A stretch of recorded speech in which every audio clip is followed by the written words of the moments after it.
আসসালামু আলাইকুম রহমতুল্লাহি ওয়া বারাকাতুহু। আলহামদুলিল্লাহ, আমরা আজকে ইকরা সিরিজের তৃতীয় পর্ব শুরু করতে যাচ্ছি। শুরুতে রয়েছে কোরআন হাকিম থেকে তেলাওয়াত। আউযু বিল্লাহি মিনাশ শাইতানির রাজীম। বিসমিল্লাহির রহমানির রহিম। আরাআইতাল্লাযী ইউকাযযিবু বিদ্দীন فذلك الذي يدع اليتيم ولا يحض على طعام المسكين فويل للمصلين الذين هم عن صلاتهم ساهون الذين هم يراءون ويمنعون الماعون بسم الله الرحمن الرحيم إنا أعطيناك الكوثر فصل لربك وانحر إن شانئك هو الأبتر। আলহামদুলিল্লাহ, কোরআন তেলাওয়াতের মধ্য দিয়ে আমাদের সেশন শুরু করলাম। এখন আমরা প্রথম অংশ কোরআন বুঝে সহজ বইয়ের চলমান অংশ থেকে পড়া শুরু করব। কোরআনের অন্যান্য বৈশিষ্ট্য। 1. কোরআনের বাচনভঙ্গি। এটি একটি বিপ্লবের আন্দোলনের উপযোগী, সমর্থকদের উদ্দীপিত করার মতো সম্মোহক, বিরোধীদের প্রতিহত করাই বলিষ্ঠ, বিপ্লবী নেতার ঝঙ্কারময় ভাষণ, মন, মগজ, বুদ্ধি, বিবেককে উদ্বুদ্ধ করার মতো এবং ভাবাবেগের প্লাবন সৃষ্টি করার যোগ্য, দরদী মন দিয়ে মানুষের হৃদয় জয় করার মতো আবেগ এবং আবেদনময় আহ্বান।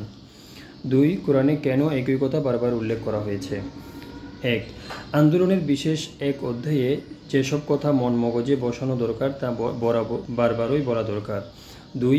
বারবার একই ভাষা বা শব্দে নতুন ভঙ্গিতে ও আকর্ষণীয় পদ্ধতিতে একটি কথাকে পূর্ণরূপে হজম করাবার জন্যই বারবার বলা হয়েছে। 3. আল্লাহর গুণাবলী, তাওহীদ, রিসালাত, আখিরাত, কিতাব, ঈমান, তাকওয়া, সবর, তাওয়াক্কুল ইত্যাদি এমন গুরুত্বপূর্ণ যে এসবের পুনরুক্তি ব্যাপক হওয়াই স্বাভাবিক এবং আন্দোলনের সকল স্তরে এর প্রয়োজন। এরপর বলা হচ্ছে, কোরআন হলো ব্লুপ্রিন্ট বা ইসলামী বিধানের নীল নকশা। আল্লাহর তৈরি এই নীল নকশা অনুযায়ী ইসলামের বিরাট সৌধ গড়ার দায়িত্ব যে ইঞ্জিনিয়ারকে দেওয়া হয়েছে তিনি হচ্ছেন রাসূল সাল্লাল্লাহু আলাইহি ওয়াসাল্লাম। তিনি কোরআনে দেওয়া পরিকল্পনাকে বাস্তবায়িত করে ইসলামের পরিপূর্ণ রূপ প্রকাশ করেছেন। এরপর আমরা জানব মাক্কি ও মাদানী সূরার সংখ্যা। মোট সূরা রয়েছে 114টি, তার মধ্যে 17টি সূরা সম্পর্কে মতভেদ দেখা যায়। এর মধ্যে 5টি সূরা নিয়ে ব্যাপক মতভেদ রয়েছে। বাকি 12টির মধ্যে অধিকাংশের মতে 4টি মাদানী এবং 8টি মাক্কি। যে 5টি সূরা সম্পর্কে ব্যাপক মতভেদ রয়েছে তা হলো সূরা আল বাইয়িনা, সূরা আল আদিয়া, আল মাউন, আল ফালাক ও আন নাস। অধিকাংশের মতে যে 4টি সূরা মাদানী সেগুলো হলো সূরা আর-রা'দ, আর-রহমান, আদ-দাহর এবং আল জিলজাল। আর অধিকাংশের মতে যে 8টি সূরা মক্কি সেগুলো হলো আত-তিন, আল কদর, আত-তাকাসুর, আল আসর, আল কুরাইশ, আল কাউসার, আল কাফিরুন, আল ইখলাস। তাফহিমুল কোরআনের সূরাগুলোর ভূমিকায় মাওলানা মওদুদী রহমতুল্লাহ আলাইহি সূরাসমূহের নাজিল হবার সময় নিয়ে যে গবেষণামূলক আলোচনা করেছেন তাতে মাত্র 25টি সূরা মাদানী বলে প্রমাণিত হয়। সেই হিসেবে 89টি সূরাই মক্কি বলে সাব্যস্ত হয়। অবশ্য তিনি তাফহিমে 55 এবং 99 নম্বর সূরার শিরোনামে মাদানী লিখেছেন, যদিও গবেষণায় মক্কি প্রমাণ করেছেন। আবার 107 নম্বর সূরার শিরোনামে মক্কি লিখিয়েও গবেষণায় মাদানী প্রমাণ করেছেন। কিন্তু তার তরজমায়ে কোরআন মজিদে 13 এবং 76 নম্বর সূরার শিরোনামে মাদানী লিখেছেন। অধিকাংশের মতে 28টি মাদানী সূরা এবং 86টি মক্কি সূরা। মাওলানা মওদুদী তাফহিমে 27টি এবং তরজমায়ে কোরআন মজিদে 29টি সূরার শিরোনামে মাদানী লিখেছেন। তাহলে এটাই হচ্ছে তাহলে মোটামুটি অধিকাংশের মত হচ্ছে 28টি মাদানী সূরা এবং 86টি মক্কি সূরা। এরপর কোরআনের শেষ 2 পারায় অধিকাংশ মক্কি সূরা রয়েছে। 29 পারার 11টি সূরার মধ্যে সবই মক্কি এবং আমপারার 37টির মধ্যে 34টি মক্কি। মোট 89টি মক্কি সূরার 45টি শেষ 2 পারায় এবং বাকি 44টি সমগ্র কোরআনে ছড়িয়ে আছে। কতক সূরার প্রথম ভাগ মক্কি হওয়ায় পরবর্তী অংশ মাদানী হওয়া সত্ত্বেও সেসব সূরা মক্কি হিসেবে পরিচিত, যেমন সূরা মুজাম্মিল। মাক্কি সূরার তালিকা এরপর এখানে দেওয়া হয়েছে, আমরা একটু চোখ বুলিয়ে যাব। একটা হচ্ছে যেমন সূরা আল ফাতিহা, আল আনআম, আল আ'রাফ, ইউনুস, হুদ, ইউসুফ, রদ, ইব্রাহিম, হিজর, আন-নাহল, বনি ইসরাইল, আল কাহফ, মারিয়াম, তোয়াহা, আল আম্বিয়া, আল মুমিনুন, আল ফুরকান, আশ-শুআরা, النمل، القصص، العنكبوت، الروم، لقمان، السجدة، سابة، فاطر، ياسين، الصفات، سواد، الزمر، المؤمن، حميم، سجدة، الشعراء، الزخرف، الدخان، الجاثية، الأحقاف، قاف، الجاريات، الطور، النجم، القمر، الرحمن، الواقعة، الملك، القلم، الحق। এভাবে আমাদের পরিচিত সূরা আর রহমান, ওয়াকিয়া, মুলক, আল কালাম, হাক্ক, মাআরিজ, নূহ, জিন, মুজাম্মিল, মুদ্দাসির, কিয়ামা, আদ-দাহর, এটার অপর নাম হচ্ছে আল ইনসান, আল মুরসালাত, আন নাবা, আন নাজিআত, আবাসা, আত তাকবীর, আল ইনফিতার, আল মুতাফফিফিন, আল ইনশিকাক, আল বুরুজ, আত তারিক, আল আ'লা, আল গাশিয়া, আল ফজর, আল বালাদ, আশ শামস, আল লাইল, আদ দুহা, আলম নাশরাহ, আত তিন, আল আলাক, سورة القدر، الزلزال، العادية، القارعة، التكاثر، الأسر، همزة، الفيل، قريش، الكوثر، الكافرون، لهب، الإخلاص، الفلق এবং الناس। মাদানী যুগের যে সূরাগুলোর পাওয়া যায় সেটা হচ্ছে আল বাকরা, আল ইমরান, আন নিসা, আল মাইদা, আন আনফাল, তাওবা, আল হজ, আন নূর, আল আহজাব, মুহাম্মদ, আল ফাতহ, আল হুজুরাত, আল হাদিদ, আল মুজাদালা, আল হাশর, আল মুমতাহিনা, আস সফ, আল জুমআ, আল মুনাফিকুন, التغابن، الطلاق، التحريم، بينة، الماعون এবং النصر। আমরা স্ক্রিন তাকালে দেখব এখানে প্রতিটা সূরার ক্রম নম্বরও পাশে দেওয়া আছে। এভাবে বলে গেলে একটু কঠিন মনে হবে, সেজন্য আমি সিরিয়াল নাম্বারগুলো আর বলি নেই। এরপরে বলা হচ্ছে মাক্কি যুগের বিভিন্ন স্তরে অবতীর্ণ সূরার শ্রেণীবিন্যাস। মক্কি যুগের 13 বছরে যে সূরাগুলো নাজিল হয়েছে সেগুলো শ্রেণীবিন্যাস এখন বলা হচ্ছে। কোরআন পাক রাসূল সাল্লাল্লাহু আলাইহি ওয়াসাল্লামের নেতৃত্বে পরিচালিত ইসলামী আন্দোলনের বিভিন্ন অবস্থার প্রয়োজনীয় হেদায়েতেরই সমষ্টি। তাই কোন যুগের কোন স্তরে কোন সূরা নাজিল হয়েছিল তা জানতে পারলে কোরআনের মর্ম উদ্ধার করা সহজ হয়। বিশেষ করে মাক্কি যুগের বিভিন্ন স্তরের সাথে মিলিয়ে সূরাগুলোর শ্রেণীবিন্যাস বেশি প্রয়োজন, কিন্তু এই কাজটি বেশ কঠিন। মাদিনী সূরা নাজিলের সময় নির্ধারণ যতটা সহজ, মাক্কি যুগের বেলায় সে কাজটি ততটাই দুঃসাধ্য। তবুও সার্থকভাবে কোরআনকে বুঝবার প্রয়োজনে মাওলানা মওদুদী রহমতুল্লাহ আলাইহির তাফসীরে দেওয়া গবেষণার ভিত্তিতে মক্কি যুগের 4টি স্তরে নিম্নরূপ শ্রেণীবিন্যাস করা যায়। প্রথম স্তরে 28টি, দ্বিতীয় স্তরে 11টি, তৃতীয় স্তরে 37 এবং চতুর্থ স্তরে 13টি, মোট 89টি। মক্কি যুগের প্রথম স্তর বলতে প্রথম 3 বছরে যে 28টি সূরা নাজিল হয়েছে তার তালিকা এখানে দেওয়া হচ্ছে, একটু চোখ বুলিয়ে যাচ্ছি। আল ফাতিহা, আর রহমান, আল জিন, মুজাম্মিল প্রথম অংশ, আল মুদ্দাসির এর প্রথম 7 আয়াত, আল কিয়ামা, আদ-দাহর, আল মুরসালাত, আন নাবা, আন নাজিআত, আত তাকবীর, আল ইনফিতার, আল ইনশিকাক, আল আ'লা, আদ দুহা, আলম নাশরাহ, التين، العلق، القدر، الزلزال، العاديات، القارعة، التكاثر، العسر، الهمزة، الفيل، القريش، الإخلاص। দ্বিতীয় স্তরের যে 2 বছরে নাজিলকৃত অর্থাৎ মক্কি যুগের নবুয়তি যুগের চতুর্থ এবং পঞ্চম বছরে 11টি সূরা যে নাজিল হয়েছে সেগুলো হচ্ছে সুআদ, আল কাফের শেষের দিকে, আল জারিয়াত শেষের দিকে, আত-তুর শেষের দিকে, আল মুলক, আল হাক্ক, আল মাআরিজ, আল মুদ্দাসির 8ম আয়াত থেকে সবটুকু সূরা, আবাসা, আল মুতাফফিফিন, আত-তারিক এবং আল গাশিয়া। মক্কি যুগের তৃতীয় স্তরে অর্থাৎ এর পরের 5 বছরে অবতীর্ণ যে সূরাগুলো সেগুলো হচ্ছে আল কাহফ, হিজরতে হাবশার পূর্বে, মারিয়াম, তাও হিজরতে হাবশার পূর্বে, তোয়াহা, এটা হযরত ওমর ইসলাম ধর্ম গ্রহণের পূর্বে, আল আম্বিয়া তৃতীয় স্তরের প্রথম দিকে অর্থাৎ এই 5 বছর যে বলা হচ্ছে এখানে প্রথম দিকে, আল মুমিনুন হযরত ওমর ইসলাম গ্রহণের সময় এবং দুর্ভিক্ষের সময়, আল ফুরকান, আশ-শুআরা সূরা তোয়াহা এবং ওয়াকিয়ার পর, আল নামল শুআরার পর, আল কসাস নামলের পর, আল আনকাবুত হিজরতে হাবশার পূর্বে, আর রুম হাবশার পরে, লোকমান আনকাবুতের পর, আস-সাজদা প্রথম দিকে, আস-সাবা এই 5 বছরের প্রথম দিকে, আল ফাতির এই 5 বছরের প্রথম দিকে, ইয়াসিন এই 5 বছরের শেষের দিকে অথবা চতুর্থ স্তর যেটা তার প্রথম দিকে, আস-সফফাত ইয়াসিনের সাথে সাথে, আজ-জুমার হাবশার হিজরতের পূর্বে, আল মুমিন জুমারের পরে, হামিম সাজদা হামজা রাদিয়াল্লাহু আনহু ইসলাম ধর্ম গ্রহণ করার পর এবং ওমর রাদিয়াল্লাহু আনহুর পূর্বে, আশ-শুআরা হামিম সাজদার পরে, আদ-দুখান দুর্ভিক্ষের সময়, আল জাসিয়া দুখানের পর, আল নাজম হাবসার পরে, আল কমর অষ্টম নববীতে, আল ওয়াকিয়া হাবসার পর ওমর রাদিয়াল্লাহু ইসলাম ধর্মগ্রহণের পূর্বে, আল কলম প্রথম দিকে, আর নূহ এই 5 বছরের প্রথম দিকে, আল বুরুজ শেষের দিকে, আল ফজর প্রথম দিকে, এরপর আশ-শামস, লাইল, কাউসার, কাফিরুন, লাহাব, ফালাক এবং নাস, এই সূরাগুলো এই স্তরে নাজিল হয়েছে। মক্কী যুগের চতুর্থ স্তরের 3 বছর বলতে নবদ প্রায় শেষের দিকে, মক্কী যুগের প্রায় শেষের দিকে এই 3 বছরে যে 13টি সূরা নাজিল হয়েছিল সেগুলোর লিস্ট: আল আনআম, আল আরাফ, ইউনুস, হুদ, ইউসুফ, আর রাদ, ইব্রাহিম, আল হিজর, আন নাহল, বনি ইসরাইল, আজ-যুখরুফ, আল আহকাফ, আল বালাদ। পূর্বে বলা হয়েছে যে মক্কী সূরাগুলোর নাজিলের সঠিক সময় হিসাব করা খুবই কঠিন। যেসব সূরা সম্পর্কে স্পষ্ট রেওয়ায়াত পাওয়া যায় না সেগুলোর ভাষা ও বাচনভঙ্গি এবং আলোচ্য বিষয়বস্তুর ভিত্তিতেই সিদ্ধান্ত নিতে হয়েছে। তাই মক্কী সূরাগুলোকে উপরোক্ত 4টি স্তরে যেভাবে সাজানো হয়েছে তা একেবারে নির্ভুল বলে দাবি করার উপায় নেই। তবু এই স্তরবিন্যাস সূরাগুলোর বক্তব্য বুঝতে সাহায্য করবে বলেই আশা করা যায়, আর সেটাই এই শ্রেণীবিন্যাসের আসল উদ্দেশ্য। এখন আমরা দ্বিতীয় অংশ হাদিস রেহামল বই থেকে পড়তেছিলাম।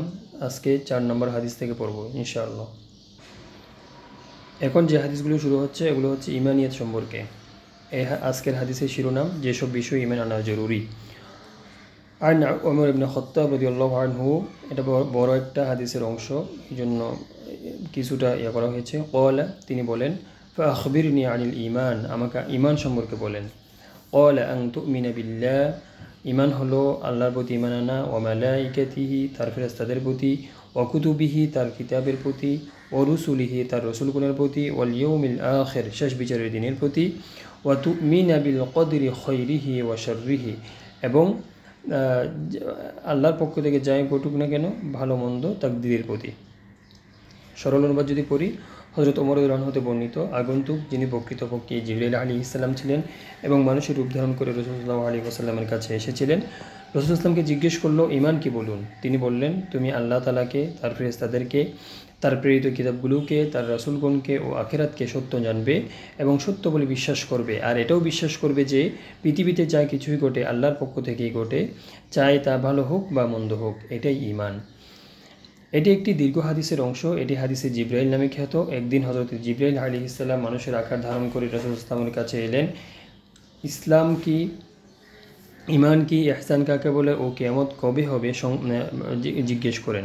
রাসূল সাল্লাল্লাহু আলাইহি ওয়াসাল্লাম প্রতিটি প্রশ্নের উত্তর দেন এবং এগুলোর মধ্য থেকে ঈমান সংক্রান্ত প্রশ্ন ও তার উত্তর এখানে উদ্ধৃত করা হয়েছে। ঈমানের আসল অর্থ হলো কারো উপর বিশ্বাস ও আস্থা স্থাপন করা এবং সে কারণে তার কথাকে সত্য বলে মান্য করা। মানুষ তখনই কারো কথাকে সত্য বলে গ্রহণ করে যখন তার সত্যবাদিতা সম্পর্কে অটল বিশ্বাস রাখে। বিশ্বাস ও আস্থাই হলো ঈমানের মূল কথা। আল্লাহর পক্ষ থেকে রাসূলগণের মাধ্যমে যা যা এসেছে তার সবকটিকে সত্য বলে গ্রহণ করা মুমিন হওয়ার জন্য অপরিহার্য। এগুলোর মধ্য থেকে ঈমানের মৌলিক বিষয়গুলো এই হাদিসে বর্ণিত হয়েছে। পৃথক পৃথকভাবে এগুলোর সংক্ষিপ্ত ব্যাখ্যা নিম্নে দেওয়া হলো। 1. আল্লাহর প্রতি ঈমান। আল্লাহর প্রতি ঈমান আনার অর্থ হলো তিনি অনাদি ও অনন্তকাল ধরে ছিলেন, আছেন এবং থাকবেন। তিনি একাই সমগ্র বিশ্বজগৎকে সৃষ্টি করেছেন এবং তিনি একাই সমগ্র বিশ্বজগতের একক ও সর্বময় পরিচালক ও শাসক বলে বিশ্বাস করতে হবে। আরও বিশ্বাস করতে হবে যে এই বিশ্বজগতের সৃষ্টিতে এবং এর শাসন ও পরিচালনায় তার কোনো অংশীদার নেই। তিনি সব রকম ত্রুটি এবং অসম্পূর্ণতা থেকে মুক্ত ও পবিত্র। তিনি যাবতীয় সদ্গুণাবলীর অধিকারী ও সমস্ত কল্যাণ ও মহত্বের উৎস। ফেরেশতাদের প্রতি ঈমান। এর অর্থ ফেরেশতাদের অস্তিত্বে বিশ্বাস করা এবং স্বীকার করা যে তারা অত্যন্ত পবিত্র ও নিষ্পাপ। তারা আল্লাহর হুকুম অমান্য করেন না, সদা সর্বদা আল্লাহর ইবাদত করেন। অনুগত গোলামের মতো মনিবের প্রতিটি হুকুম বাস্তবায়নের জন্য তারা তার দরবারে অনবরত হাত বেঁধে দাঁড়িয়ে প্রস্তুত থাকেন এবং পৃথিবীর সকল সৎকর্মশীল ও পুণ্যবানের জন্য দোয়া করতে থাকেন। 3. কিতাবের উপর ঈমান আনা। এর অর্থ আল্লাহ তাআলা সেই নবী এবং রাসূলগণের মাধ্যমে সময়ে সময়ে আদেশ নিষেধ ও উপদেশ সম্বলিত যেসব গ্রন্থ পাঠিয়েছেন সেসব গ্রন্থকে সত্য বলে বিশ্বাস করতে হবে। এগুলোর মধ্যে সর্বশেষ গ্রন্থ কোরআন শরীফ। পূর্ববর্তী নবীদের অনুসারীরা নিজেদের কিতাবগুলোকে বিকৃত করে ফেলেছে, সেহেতু আল্লাহ তাআলা সর্বশেষ মুহাম্মদ সাল্লাল্লাহু আলাইহি ওয়াসাল্লামের মাধ্যমে সর্বশেষ গ্রন্থ প্রেরণ করেছেন। এই গ্রন্থ সুস্পষ্ট, অকাট্য ও দার্থহীন। এতে কোনো ত্রুটি বা বিচ্যুতি বা অসম্পূর্ণতা নেই। এই গ্রন্থ সর্বপ্রকারের বিকৃতি থেকে মুক্ত। এখন এই কিতাব ছাড়া পৃথিবীতে এমন আর কোনো কিতাব নেই যার মাধ্যমে আল্লাহর কাছে পৌঁছা যায়। রসুলগণের উপর ঈমান আনার তাৎপর্য। এর অর্থ যতজন নবী ও রাসূল আল্লাহর তরফ থেকে প্রেরিত হয়েছেন তাদের সকলের উপর বিশ্বাস করা যে তারা সবাই সত্যবাদী। তারা আল্লাহর বার্তাকে বিকলভাবে ও কোনো রকম হেরফের এবং কম বেশি না করেই মানুষের কাছে পৌঁছে দিয়েছেন। সর্বশেষ নবী ও রাসূল হচ্ছেন মুহাম্মদ সাল্লাল্লাহু আলাইহি ওয়াসাল্লাম। এখন একমাত্র তার পদাঙ্ক অনুসরণেই মানুষের মুক্তি এবং পরিত্রাণ নিহিত। আখিরাতের উপর ঈমান এর অর্থ হলো একথা বিশ্বাস করা যে এমন একটি দিনের আগমন অবধারিত যেদিন সকল মানুষের জীবনের কৃতকর্মেরই বিচার হবে। যার কাজ ভালো এবং সন্তোষজনক হবে সে পুরস্কৃত হবে, আর যার কাজ অসন্তোষজনক হবে সে পাবে কঠিন শাস্তিও হবে সীমাহীন, পুরস্কারও হবে অনন্তকালব্যাপী। তাকদীরের উপর ঈমান আনার এর অর্থ হচ্ছে এই মর্মে বিশ্বাস রাখা যে পৃথিবীতে যা কিছু হচ্ছে বা ঘটবে কেবলমাত্র আল্লাহর হুকুমেই ঘটবে। এখানে কেবল তারই হুকুম চলে। এমন কখনো হয় না যে আল্লাহ চান একরকম আর বিশ্বজগৎ চলছে অন্যভাবে। ভালো মন্দ, সুবোধগামিতা ও বিপদগামিতার ব্যাপারে আল্লাহর একটা অকাট্য বিধান রয়েছে যা তিনি আগে থেকেই বানিয়ে রেখেছেন। আল্লাহর কৃতজ্ঞ ও শুকর বুঝার বান্দাদের উপর যখনই কোনো বিপদ, মুসিবত, সমস্যা, সংকট ও পরীক্ষা আসে তাদের প্রতিপালকের আদেশেই আসে এবং আগে থেকেই নির্ধারিত নিয়ম এবং বিধান অনুসারেই আসে। আল্লাহর প্রতি ঈমান আনার তাৎপর্য সম্পর্কে একটি হাদিস। আন মুআয ইবনে জাবাল রাদিয়াল্লাহু আনহু قال كنت ردف النبي صلى الله عليه وسلم ليس بيني وبينه إلا مؤخرة الرحل। হযরত মুআয ইবনে জাবাল রাদিয়াল্লাহু আনহু হতে বর্ণিত, তিনি বলেন কুনতু রিদফান নবী সাল্লাল্লাহু আলাইহি ওয়াসাল্লাম,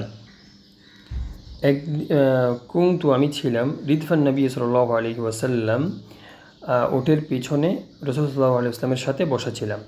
লাইসা বাইনি ওয়া বাইনাহু, তার এবং আমার মাঝে ছিল না, ইল্লা মুআখারাতুর রহল, অর্থাৎ হাউদার পিছনের অংশ ছাড়া আর কিছু ছিল না। ফাকাল ইয়া মুআয ইবনে জাবাল, রাসূল সাল্লাল্লাহু আলাইহি ওয়াসাল্লাম মুআয ইবনে জাবালকে ডেকে বললেন, হে মুআয ইবনে জাবাল। ফাকুলতু লাব্বাইক, আমি সাড়া দিলাম, জি উত্তর দিলাম, আমি উপস্থিত হে আল্লাহর রাসূল, ইয়া রাসূলুল্লাহ। ওয়া সা'দাইক, এটা হচ্ছে তখনকার সাড়া দেওয়ার নিয়ম। সা'দাইক করতে হচ্ছে আপনি ভাগ্যবান। সুম্মা সারা সাআহ, এরপর আর কিছুক্ষণ কেটে গেল। সুম্মা ক্বালা ইয়া মুআয ইবনে জাবাল, অতঃপর রাসূল সাল্লাল্লাহু আলাইহি ওয়াসাল্লাম আবার বললেন, হে মুআয ইবনে জাবাল। কুলতু লাব্বাইকা ইয়া রাসূলুল্লাহ ওয়া সা'দাইক, মুআয ইবনে জাবাল আবার সাড়া দিলেন, উত্তর দিলেন, উপস্থিত হে আল্লাহর রাসূল। সুম্মা সারা সাআহ, এরপর আরও কিছুক্ষণ কেটে গেল। সুম্মা ক্বালা ইয়া মুআয ইবনে জাবাল, অতঃপর আবার বললেন, হে মুআয ইবনে জাবাল। কুলতু লাব্বাইকা ইয়া রাসূলুল্লাহ ওয়া সা'দাইক, এভাবে তিনবার ডাকার ফলে মুআয ইবনে জাবাল আবার উত্তর দিলেন, আমি আসি ইয়া রাসূলুল্লাহ। ক্বালা হাল তাদরি মা হাক্কুল্লাহি আযজা ওয়া জাল্লা আলাল ইবাদ, তুমি কি জানো বান্দার উপর আল্লাহর অধিকার কি? ক্বালা কুলতু আল্লাহু ওয়া রাসূলুহু আ'লাম, আমি বললাম, হে আল্লাহর রাসূল, আল্লাহ এবং তার রাসূলই ভালো জানেন। ক্বালা ফাইন্না হাক্কুল্লাহি আলাল ইবাদ আন ইয়াবুদুহু, আল্লাহর অধিকার হচ্ছে বান্দার উপরে যে সে তার ইবাদত করবে। ওয়ালা ইউশরিকু বিহি শাইআ, তার সাথে কোনো কিছু শরীক করবে না। সুম্মা সারা সাআ, অতঃপর কিছু সময় কেটে গেল। সুম্মা ক্বালা ইয়া মুআয ইবনে জাবাল, অতঃপর আবার জিজ্ঞেস করলেন, আবার ডাকলেন, ইয়া মুআয ইবনে জাবাল, হে মুআয ইবনে জাবাল। কুলতু লাব্বাইকা ইয়া রাসূলুল্লাহ ওয়া সা'দাইক, আমি রাসূল সাল্লাল্লাহু আলাইহি ওয়াসাল্লামের ডাকে সাড়া দিলাম, উপস্থিত ইয়া আল্লাহর রাসূল। ক্বালা হাল তাদরি মা হাক্কুল ইবাদি আলাল্লাহ, তুমি কি জানো বান্দার অধিকার কি আল্লাহর উপরে? ইযা ফাআলু যালিক, যখন সে এরকম করবে, অর্থাৎ যখন সে ইবাদত করবে এবং শিরক করবে না। কুলতু আল্লাহু ওয়া রাসূলুহু আ'লাম, আমি বললাম, হে আল্লাহর রাসূল, আল্লাহ এবং তার রাসূলই ভালো জানেন। ক্বালা আল্লা ইউআযিবাহুম, উত্তর দিলেন যে তাদেরকে শাস্তি না দেওয়া। সরল অনুবাদ যদি দেখি, হযরত মুআয ইবনে জাবাল রাদিয়াল্লাহু আনহু বলেন, কোন এক সফর আমি রাসূল সাল্লাল্লাহু আলাইহি ওয়াসাল্লামের পেছনে ওটের উপর বসা ছিলাম। আমার এবং তার মাঝে ঘোড়ার জিনের পেছনের অংশটি ছাড়া আর কোনো ব্যবধান ছিল না। তিনি বললেন, মুআয বিন জাবাল, আমি বললাম, ইয়া রাসূলুল্লাহ, ভৃত্য উপস্থিত। এরপর তিনি চুপ থাকলেন। কিছু দূর যাওয়ার পর পুনরায় বললেন, মুআয বিন জাবাল, আমি আগের মতোই বললাম। এরপরও তিনি কিছু বললেন না। আবার কিছু দূর যাওয়ার পর তিনি আবার ডাকলেন, মুআয বিন জাবাল, আমি এবারও বললাম, ইয়া রাসূলুল্লাহ, ভৃত্য উপস্থিত। তিনি বললেন, তুমি কি জানো বান্দার উপর আল্লাহর হক বা প্রাপ্য কি? আমি বললাম, আল্লাহ এবং তার রাসূলই ভালো জানেন। তিনি বললেন, বান্দার উপর আল্লাহর হক এই যে তারা কেবল তারই হুকুম পালন করবে এবং হুকুম পালনে অন্য কাউকে শরীক করবে না। আরও কিছু দূর চলার পর তিনি বললেন, হে মুআয, আমি বললাম, হে রাসূলুল্লাহ, ভৃত্য উপস্থিত, আপনার কথা মনোযোগ দিয়ে শুনবো এবং আনুগত্য করব। তিনি বললেন, তুমি কি জানো আল্লাহর উপর বান্দার হক কি? আমি বললাম, আল্লাহ এবং তার রাসূলই ভালো জানেন। তিনি বললেন, আল্লাহর উপর তার অনুগত বান্দার হক এই যে তিনি যেন তাদেরকে আযাব না দেন। হজরত মুআজের বর্ণনা সারমর্ম হলেও তিনি রাসূল ইসলামের এত কাছে বসেছিলেন যে কথা শোনাতে কোনো অসুবিধা হচ্ছিল না। রাসূল সাল্লাল্লাহু আলাইহি ওয়াসাল্লামের কথা তিনি খুব সহজেই শুনতে পাচ্ছিলেন, কিন্তু যে কথাটা রাসূল সাল্লাল্লাহু আলাইহি ওয়াসাল্লাম বলতে চাইছিলেন তা এত গুরুত্বপূর্ণ ছিল যে তিনি তাকে 3 বার ডাকলেন এবং কিছুই বললেন না। এর উদ্দেশ্য ছিল এই যে মুআজ যেন গভীর মনোযোগ দিয়ে কথাটা শুনেন এবং কথাটা যে কত গুরুত্বপূর্ণ তা ভালোভাবে উপলব্ধি করেন। এরপর রাসূল সাল্লাল্লাহু আলাইহি ওয়াসাল্লাম যা বললেন তা থেকে স্পষ্ট হয়ে গেল যে আল্লাহর একত্ব তথা তাওহীদ অত্যন্ত জরুরি, তা জাহান্নামের আযাব থেকে বাঁচাতে সক্ষম। যে জিনিস আল্লাহর গজব থেকে নিষ্কৃতি দেয় এবং জান্নাতের হকদার বানায়, বান্দার কাছে তার চেয়ে মূল্যবান জিনিস আর কী হতে পারে। আমরা আজকে 2টি হাদিস পড়লাম, এরপর আমরা আমাদের তৃতীয় অংশ ইসলামী সাহিত্যর অধ্যয়নে চলে যাব।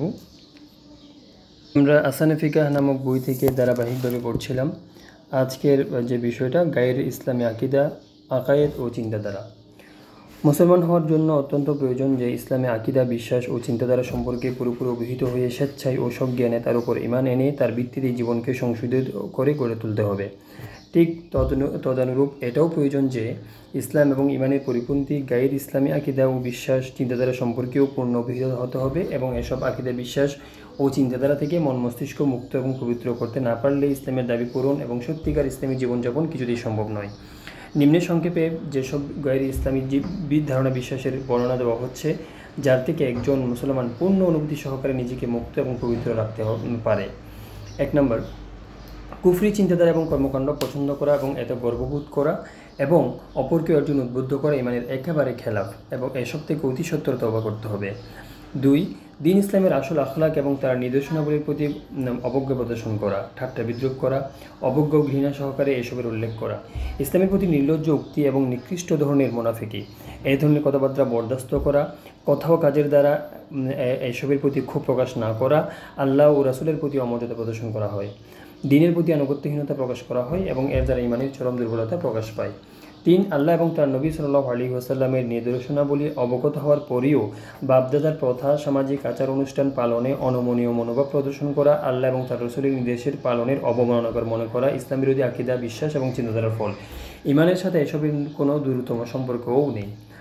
4, আল্লাহ এবং রাসূলের হুকুম আহকাম নিজের ইচ্ছামতো ব্যাখ্যা করা, তার অর্থ বিকৃত করে আপন স্বার্থের অনুকূল করা এবং আল্লাহ ও রাসূলের আদেশ নিষেধগুলো হুবহু পালন করা থেকে নিজেকে দূরে সরিয়ে রাখা চরম মুনাফিকের কাজ।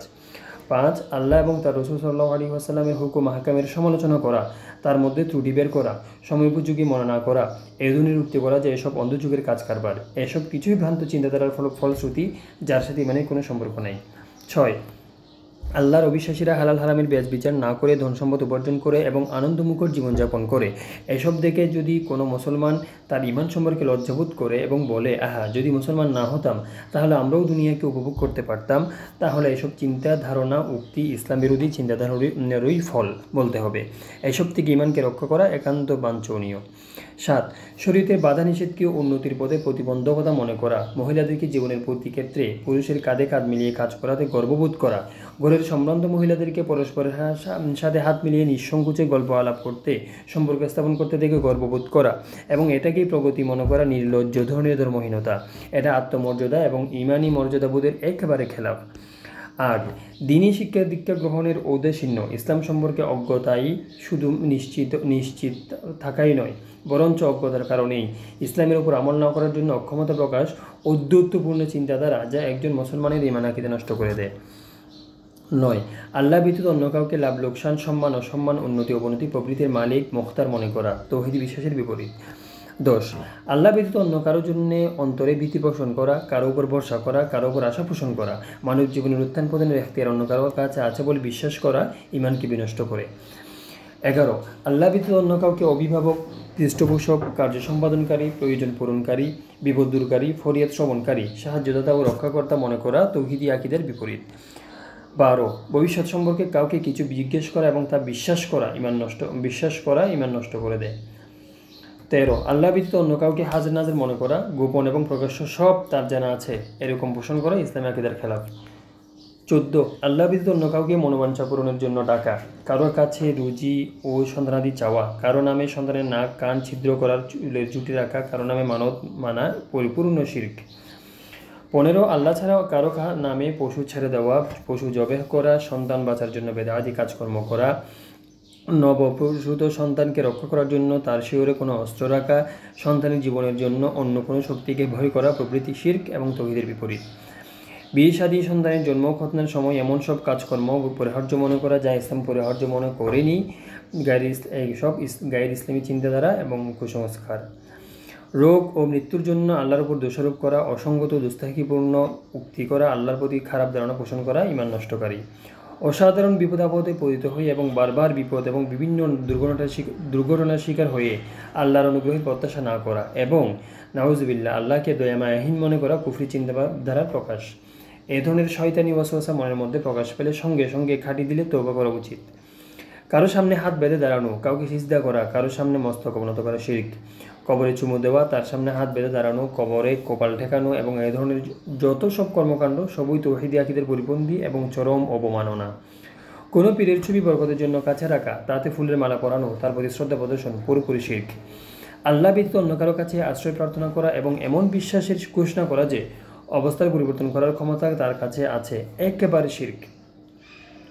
কারো আদেশ নিষেধকে আল্লাহর আদেশ নিষেধের সমতুল্য মনে করা এবং তার নির্দেশকে অগ্রাধিকার দেওয়া, শরীয়তের বিধানগুলোতে কম বেশি করার জন্য কারো অধিকার আছে মনে করা, কাউকে শরীয়তের ঊর্ধ্বে মনে করা অথবা কাউকে এমন মনে করা যে শরীয়তের কোনো বিধান সে মাফ করে দিতে পারে, এগুলো সবই শিরক। কারো বাড়ি কবরে তাওয়াফ করা, কোন স্থানকে কাবা শরীফের মতো পবিত্র মনে করে শ্রদ্ধা প্রদর্শন করা ইসলাম বিরোধী আকীদার বহিঃপ্রকাশ। আলী বক্স, নবী বক্স, হোসেন বক্স, আব্দুল নবী প্রভৃতি নাম রাখা এবং কাউকে ইয়া গৌসুল মদদ, ইয়া আলিউল মদদ প্রভৃতি নাম রাখা তৌহিদি আকীদার খেলাফ। আল্লাহর আইনের তুলনায় মানুষের তৈরি আইন সঠিক মনে করা, তা মেনে চলা, অপরিহার্য মনে করা, তা অক্ষুণ্ণ রাখার চেষ্টা চরিত্র করা, তার সমর্থক ও সাহায্যকারী হওয়া ঈমান এবং ইসলামী চিন্তাধারার সম্পূর্ণ বিপরীত। আখিরাতে নাজাতের জন্য ঈমান এবং আমলের পরিবর্তে পীর ওলির সাথে সম্পর্ক স্থাপন করাকে যথেষ্ট মনে করা এবং এমন মনে করা যে তার সুপারিশে সব কিছু হয়ে যাবে অথবা আল্লাহর ওপর তিনি এতখানি প্রভাব খাটাতে পারেন যে যেমন খুশি তেমন সিদ্ধান্ত করাতে পারেন, এসব ইসলাম বিরোধী আকীদা বিশ্বাস। নিজেকে পাপ অথবা পুণ্য করতে একেবারে বাধ্য মনে করা এবং মনে করা যে বান্দার ভালো মন্দ করার কোনো অধিকার নেই, ভালো মন্দ সবই আল্লাহ করান এবং বান্দা বাধ্য হয়ে তাই করে, একেবারে ইসলাম বিরোধী ধারণা বিশ্বাস। এই বিশ্বাস সহ আখিরাতের উপর বিশ্বাস অর্থহীন হয়ে পড়ে। নিজেকে সকল কাজ করতে পরিপূর্ণ সক্ষম মনে করা এবং এমন মনে করা যে মানুষ যা কিছু করে আর তাতে আল্লাহর কিছুই নেই, প্রত্যেক কাজ করার পূর্ণ ইখতিয়ার মানুষের আছে, ইসলাম বিরোধী চিন্তাধারা। এমন চিন্তাধারা থেকে অন্তরকে পাক পবিত্র রাখা দরকার। নবী রাসূলগণকে নিষ্পাপ মনে না করা, কোনো মন্দ কাজ তাদের প্রতি আরোপ করা এবং তাদের কাজ মানে কিতাবের প্রণেতা মনে করা ইসলাম বিরোধী আকীদা বিশ্বাস। সাহাবে কিরাম রাদিয়াল্লাহু আনহুম এর সমালোচনা করা, তাদের দুষ্টুটি বের করা, তাদের প্রতি অসম্মান প্রদর্শন করা অথবা তাদের মর্যাদা ক্ষুণ্ণ করা ইসলাম বিরোধী চিন্তাধারা। এসব চিন্তাধারা থেকে তওবা করা উচিত। আল্লাহ এবং তার রসুল দিন সম্পর্কিত যাবতীয় বিষয় বিস্তারিত এবং সুস্পষ্টভাবে বর্ণনা করেছেন। এখানে কাশফ ও ইলহামের মাধ্যমে অথবা স্বপ্নের মাধ্যমে কিংবা নিজের জ্ঞান বুদ্ধিতে দিন সম্পর্কে নতুন কিছু আবিষ্কার করা, তা চালু করা, তা প্রয়োজনীয় মনে করা বিদআত বড় গুনাহ এবং গুমরাহি। বিপদ ও দুঃখ কষ্টে পড়ে নিজের ভাগ্যকে ভালো মন্দ বলা, তাকদীরের উপরে বিরুদ্ধে উক্তি করা এবং এই ধরনের কথা বলা, কি বলবো, আমার তাকদীর মন্দ, আল্লাহ আমার কপালে এই রেখেছিলেন, এমন আমার ভাগ্য কি এমন যে সুখের মুখ দেখব, এই ধরনের উক্তি করাই আল্লাহর প্রতি খারাপ ধারণা পোষণ করা হয় এবং তার সামনে গোস্তাই করা হয়। এই ধরনের ইসলাম বিরোধী ধারণা এবং উক্তি থেকে নিজেকে পাক রাখা দরকার এবং আল্লাহর প্রত্যেকটি কাজে সন্তুষ্ট থাকা এবং তার প্রতিটি সিদ্ধান্ত সন্তুষ্ট চিত্তে মেনে নেওয়া প্রকৃত ঈমানের আলামত। আমরা এখন শুরু করব তাহারাত অধ্যায়। তাহারাত নবুয়তের মর্যাদায় ভূষিত হওয়ার পর নবীর দায়িত্ব পালনে উদ্বুদ্ধ করার জন্য নবী সাল্লাল্লাহু আলাইহি ওয়াসাল্লামের উপরে প্রথম যে ওহী নাজিল হয় তাতে তৌহিদের শিক্ষার করিয়ে নির্দেশ দেওয়া হয় যে পরিপূর্ণ পবিত্রতা এবং পরিচ্ছন্নতা অবলম্বন করতে হবে। সূরা মুদ্দাসির এসেছিল ওয়াসিয়াবাকা ফাতাহহির, নিজেকে পবিত্র এবং পরিচ্ছন্ন রাখুন। সিয়াবুন সাওবনের বহুবচন, যার অর্থ হচ্ছে পোশাক, কিন্তু সিয়াবুন বলতে শুধুমাত্র পোশাক পরিচ্ছদ বোঝানো হয়নি, বরঞ্চ শরীর, পোশাক, মন, মস্তিষ্ক, মোট কথা সমগ্র ব্যক্তি সত্তাকে বোঝানো হয়েছে। আরবি ভাষায় তহিরুস সাওব ওই ব্যক্তিকে বলা হয় যে সকল ত্রুটি, বিচ্যুতি, মলিনতার ঊর্ধ্বে। কোরআনের এই নির্দেশের মর্ম এই যে স্বীয় পোশাক, শরীর এবং মন মস্তিষ্ককে সকল প্রকার মলিনতা থেকে পরিচ্ছন্ন ও পবিত্র রাখতে হবে। মন মস্তিষ্কের মলিনতার অর্থ শিরক, কুফরের ভ্রান্ত মতবাদ এবং চিন্তাধারা এবং চরিত্রের উপর তার প্রতিফলন। শরীর ও পোশাক পরিচ্ছদের মলিনতার অর্থ এমন অপবিত্রতা এবং অসুচিতা যা অনুভব করা যায় এবং রুচি প্রকৃতির কাছে ঘৃণ্য। অতঃপর শরীয়তও যার অপবিত্রতা হওয়ার ঘোষণা করেছে। পবিত্রতার এই গুরুত্বকে সামনে রেখে কোরআন স্থানের জন্য মানুষকে উদ্বুদ্ধ করেছে। কোরআনের 2 স্থানে আল্লাহ তাআলা ইরশাদ করেন, যারা পবিত্রতা ও পরিচ্ছন্নতা রক্ষা করে তারা আল্লাহর প্রিয় বান্দা। আল্লাহু ইউহিব্বুল মুতাহহিরিন। আল্লাহ বলেন, যারা পাকসাফ এবং পরিষ্কার পরিচ্ছন্ন থাকে আল্লাহ তাদেরকে ভালোবাসেন। আল্লাহরা বলেছেন, ইন্নাল্লাহা ইউহিব্বুত তাওয়াবিনা ওয়া ইউহিব্বুল মুতাহহিরিন। যারা বারবার তওবা করে পাক পবিত্র ও পরিচ্ছন্ন থাকে আল্লাহ তাদেরকে ভালোবাসেন। নবী করিম সাল্লাল্লাহু আলাইহি ওয়াসাল্লাম স্বয়ং পবিত্রতা এবং পরিচ্ছন্নতার অতুলনীয় দৃষ্টান্ত ছিলেন। উম্মতকে তিনি পবিত্রতা ও পরিচ্ছন্নতার জন্য বিশেষভাবে তাগিদ করেছেন এবং বিভিন্নভাবে তার গুরুত্ব বর্ণনা করে পাকসাফ থাকার জন্য উদ্বুদ্ধ করেছেন। তিনি ইরশাদ করেন, পবিত্রতা পরিচ্ছন্নতা ঈমানের অর্ধেক, আত-তুহুরু শাতরুল ঈমান। অতঃপর তিনি বিস্তারিতভাবে এবং সুস্পষ্ট রূপে তার হুকুম আহকাম পন্থা বলে দিয়েছেন। শুধু তাই নয়, তিনি স্বয়ং তার বাস্তব জীবনে তা কার্যকর করে তার অনুসারীদেরকে বুঝাবার এবং হৃদয়ঙ্গম করার হক আদায় করেছেন। অতএব প্রতিটি মুসলমানের অপরিহার্য কর্তব্য হচ্ছে তার সেসব মূল্যবান নির্দেশ মেনে নেওয়া, স্মরণ রাখা এবং তদনুযায়ী নিজের জাহের এবং বাতেনকে, বাহ্যিক এবং আভ্যন্তরীণ দিক উভয় দিককে পবিত্র এবং পরিচ্ছন্ন রাখা, মন ও মস্তিষ্ককে ভ্রান্ত মতবাদ ও চিন্তাধারা, শিরক ও কুফরের আকীদা বিশ্বাস থেকে পবিত্র রাখা, নিজের শরীর, পোশাক এবং তৎসংশ্লিষ্ট অন্যান্য বিষয়গুলোকেও সকল প্রকার অপবিত্রতা ও মলিনতা থেকে পাক রাখা ও প্রত্যেকের অপরিহার্য কর্তব্য। শিরক কুফরের আকীদা বিশ্বাসসমূহ পরবর্তী অধ্যায়সমূহ বর্ণনা করা হয়েছে। পরবর্তী পৃষ্ঠাগুলোতে প্রকাশ্যে নাজাসাতের হুকুম বর্ণনা করা হবে ইনশাআল্লাহ, যা আমরা পরবর্তী পর্বগুলোতে দেখব। আল্লাহ আমাদের এই সময়গুলোকে কবুল করুক, আমিন। আসসালামু আলাইকুম ওয়া রাহমাতুল্লাহি ওয়া বারাকাতুহু।